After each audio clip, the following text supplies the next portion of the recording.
Assalamualaikum warahmatullahi wabarakatuh. Perkenalkan, nama saya Nida Kamal dari Prodi Pendidikan Pancasila dan Kewarganegaraan Universitas Sultan Ageng Tirtayasa Banten, angkatan 2019. Video ini saya buat untuk memenuhi tugas ujian akhir semester Sistem Politik Indonesia. Sebelumnya yang terhormat kepada Bapak Iqman Nurrahman MPD selaku dosen pengampu mata kuliah Sistem Politik Indonesia dimanapun beliau berada. Dan tak lupa kepada para pemirsa penonton video singkat kali ini.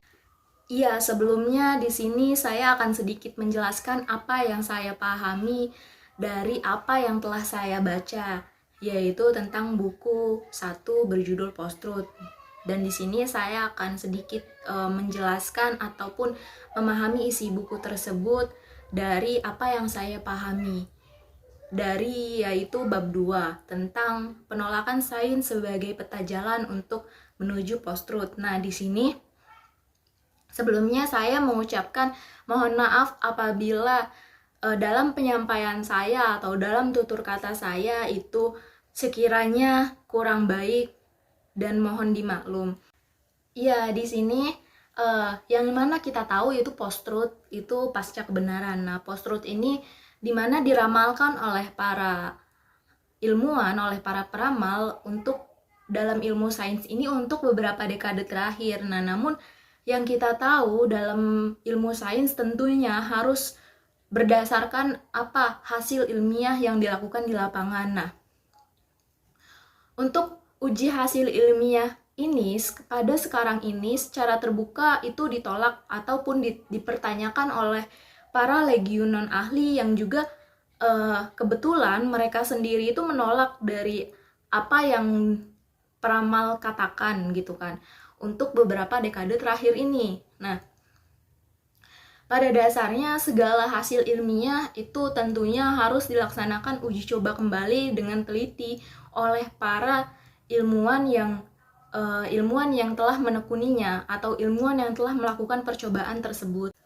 Ya, salah satu klaim umum yang sering dilakukan oleh mereka yang tidak menyukai mereka ataupun mereka yang tidak setuju dengan hasil ilmiah itu dimana mereka membuat hasil ilmiah itu bias dan mereka itu mempertanyakan gitu tuh dan membuat pertanyaan ataupun pertanda bahwa hasil ilmiah ini akan berdampak ataupun akan menjadi dampak negatif bagi hasil non empiris, yaitu hasil non empiris ini yang dimaksud itu agama ataupun politik.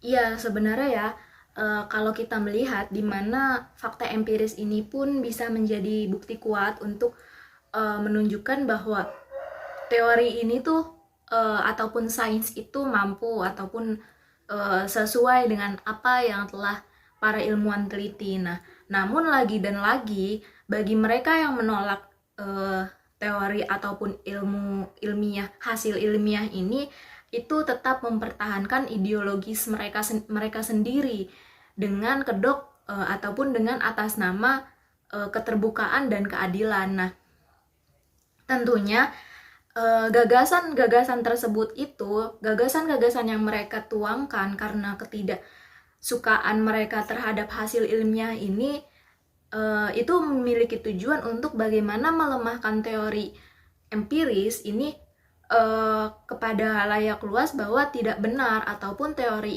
empiris ini bisa saja bersifat netral. Iya, adapun para kritikus lain itu berpendapat bahwa memang para ilmuwan ini itu sejatinya belum memenuhi ataupun belum melakukan uji coba yang baik atau memenuhi kriteria yang baik. Nah, dimana menurut mereka bahwa para ilmuwan itu buta akan kebenaran dan hanya mementingkan kepentingannya sendiri, dimana mereka berpendapat bahwa kesalahpahaman yang terjadi di mana gagasan seperti yang kita sering dengar itu di mana para ilmuwan ketika melakukan uji coba, para ilmuwan tersebut mengumpulkan bukti-bukti dan kemudian melakukan uji cobanya. Nah, bagi para politikus di sini itu bagi mereka sebuah teori itu tidak akan bisa tidak akan bisa membuat suatu kebenarannya, ataupun sebuah teori ini tidak bisa dijamin kebenarannya dan juga diragukan gitu tuh. Nah, tidak bisa dijamin kebenarannya ini dimana bagi para politikus ini teori ya tetap teori gitu.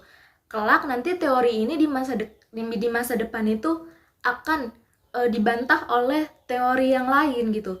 Jadi sebuah teori ini tidak akan bertahan lama di masa depan dan mereka berpendapat bahwa kita tidak bisa menjadikan sebuah teori itu sebagai kebenaran di masa depan ataupun di masa sekarang gitu. Karena sebuah teori yang kita buat saat ini itu nanti ke depannya ataupun di masa depan itu akan dirubah ataupun akan ada teori-teori baru yang akan menjadi penjelasan dari teori yang telah ada. Iya, penyangkalan terhadap sains ini dapat juga dilakukan pada agenda ekonomi dan juga ideologis. Nah, di mana dalam hal paling umum seseorang itu akan melemah ketika mereka kehilangan sesuatu dan akan dilanjutkan oleh mereka yang terjebak dalam kampanye informasi yang salah. Nah, dalam bukunya List di mana ini mengajak kita untuk memperdalam hubungan antara politik dan ekonomi pasca kebenaran ini dengan mempertimbangkan lobby dan juga kebohongan dari yang didanai perusahaan, dari topik yang didanai perusahaan yang telah banyak tersebar saat ini, dan dimana itu pun melemahkan posisi politik itu dalam berbagai hal seperti dalam perubahan iklim, dalam utang negara, dalam kesehatan negara, dan dalam aborsi ataupun dalam pernikahan gay dan lain sebagainya.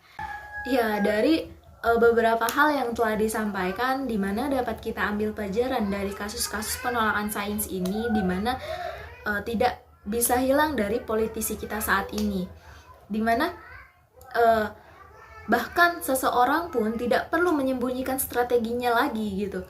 Jadi kita berada dalam lingkungan di mana keberpihakan itu dapat diasumsikan, dan juga keberpihakan dapat diasumsikan, namun fakta ataupun lebih baik memilih tim daripada mengecek bukti ataupun daripada melihat bukti yang telah terjadi ataupun melihat bukti yang terjadi gitu kan. Nah, di sini dimana kadang gitu fakta dan juga bukti ini dapat diremehkan, bahkan media pun dapat diremehkan. Iya, jadi di sini taktik yang dapat dilakukan dari pasca kebenaran ini, di mana dengan dipelajarinya kampanye penyangkal kebenaran dari sebelumnya gitu, yang dimana sebelumnya itu kan berharap menjadi menang dan juga melawan suatu konsensus ilmiah gitu kan. Nah, contohnya di sini, jika seseorang ini mampu untuk menyangkal sebuah uji coba dalam perubahan iklim, nah kenapa seseorang itu tidak bisa menyangkal tentang pembunuhan gitu kan. Terus jika seseorang juga dapat menghubungkan antara tembakau dan kanker gitu, dan juga dengan dalih itu bukti kesalahan informasi dan berlangsung selama beberapa dekade gitu kan. Nah, kenapa? Apakah kita berpikir itu pun akan terjadi lagi, akan terjadi hal yang sama di masa sekarang ataupun di masa depan gitu kan. Jadi sebenarnya di sini siapa yang dipolitisasi gitu kan. Sebenarnya di sini akar kita sama-sama melawan membuat strategi akar yang sama gitu kan. Satu akar yang sama dengan akar yang lain gitu. Nah, cuma di sini ada hal yang lebih penting yang akan kita hadapi di masa depan, yaitu gimana kita harus dapat melihat realitasnya, dapat melihat keadaan sesungguhnya gitu kan, realitanya gitu. Realitanya seperti apa, itu yang menjadi suatu hal yang akan kita hadapi, baik sekarang ataupun di masa yang akan nanti. Iya, dimana di sini dunia itu dapat mengalahkan sains gitu kan, dan pasca kebenaran ini adalah hal yang tidak terhindarkan. Ya, mungkin hanya itu sedikit dari apa yang saya pahami, dari apa yang saya telah baca gitu kan. Saya memohon maaf apabila ada banyak kata yang memang kurang baik dan banyak kata yang memang harus saya perbaiki. Saya mohon maaf kepada semuanya, dan juga atas segala kekurangan dan informasinya saya mohon maaf. Nah, saya ucapkan terima kasih. Wassalamualaikum warahmatullahi wabarakatuh.